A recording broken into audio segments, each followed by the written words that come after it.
Darth Vader never stopped wondering about what he could have done differently in his fight with Obi-Wan on Mustafar. His arrogance during the battle cost him everything: his limbs, his lightsaber, and even his potential to be the most powerful Force user in the galaxy. All of this was lost because he was too arrogant. But what if he had done things differently? He often meditated on the topic alone in his private chambers.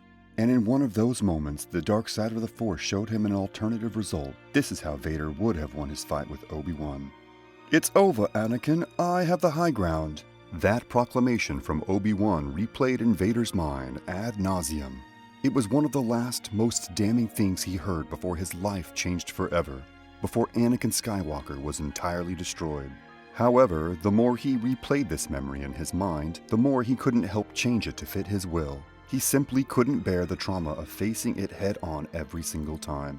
As Vader focused on this moment, the dark side of the Force unveiled a vision, an alternate series of events.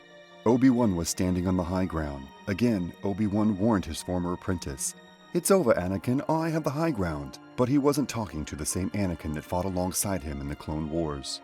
Instead of the young, fair-skinned face of his apprentice, he saw the black mask of Darth Vader's new armor. The Force was portraying Vader as he was now, the feared Sith enforcer of the Galactic Empire. Vader's soulless mask stared back at Obi-Wan. Through his robotic voice, Vader declared, "You underestimate my power." Obi-Wan warned him not to leap, just like in their real battle all those years ago. But that somehow made Vader feel more enraged than ever. He had been told no by the Jedi nearly all of his adult life, with little explanation, and now as a Sith, he used that to his advantage. The preceding event, which in real life saw Kenobi dismember both of Skywalker's legs, went a lot different in Vader's mind. Vader raised a fist into the sky and used the Force to shoot a column of lava high into the sky. Vader then waved his hand towards Kenobi, and the lava crashed onto the black ashen shore. With just a split second to spare, Obi-Wan leapt out of the way. His mind focused on avoiding the wave of lava. Obi-Wan wasn't prepared for what happened next. Vader summoned the dark side of the Force and grabbed his former master in midair. Just like he would have done in years to come, Vader rolled his fingers into a fist and used the Force to strangle Kenobi.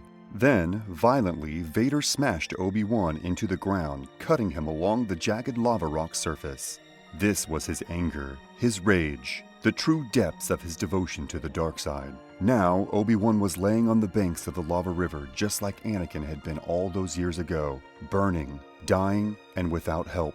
As his robes started to catch fire, the Jedi tried to claw forward toward his former apprentice. Crawling on the floor, Obi-Wan shouted his last words, the same exact thing he said in his original battle with Anakin, except this time, Obi-Wan wasn't the victor.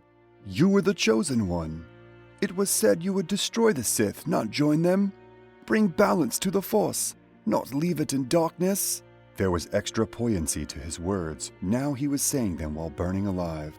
Though an absolutely dreadful sight, Vader still remained still and emotionless. He had seen this event play out in his mind too many times, but usually in the opposite way, when he was burning alive.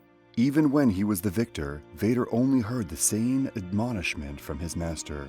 The Jedi's robes began to flame. Soon all that would be left was Obi-Wan's expression of fear and sadness, staring back at an emotionless and barely human figure. Vader was acutely aware that if Obi-Wan saw him today, Kenobi would probably have the same expression. "You are my brother, Anakin. I love you." Vader didn't even let his former master finish his touching sentence in this makeshift dream. Soon after, flames totally engulfed the rest of Obi-Wan's body.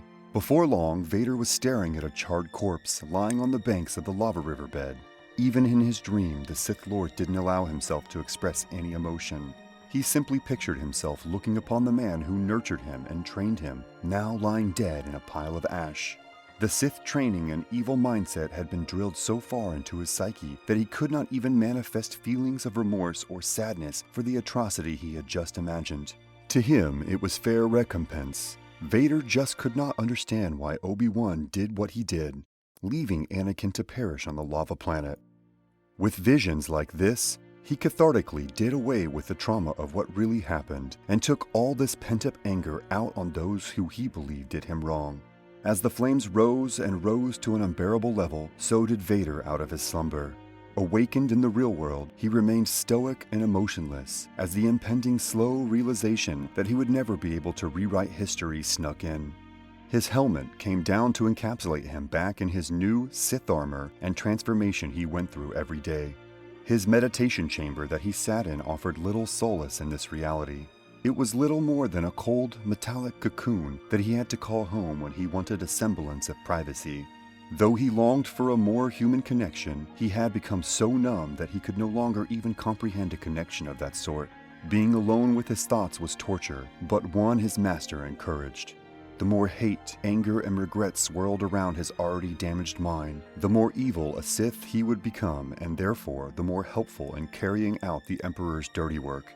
This cold detachment from death that he felt watching his former Jedi Master's corpse burn was a key signifier that Vader was too far down the path of evil. We could never really know if Vader would ever defeat Obi-Wan in a duel. Anakin had his chance all those years ago on Mustafar and he lost.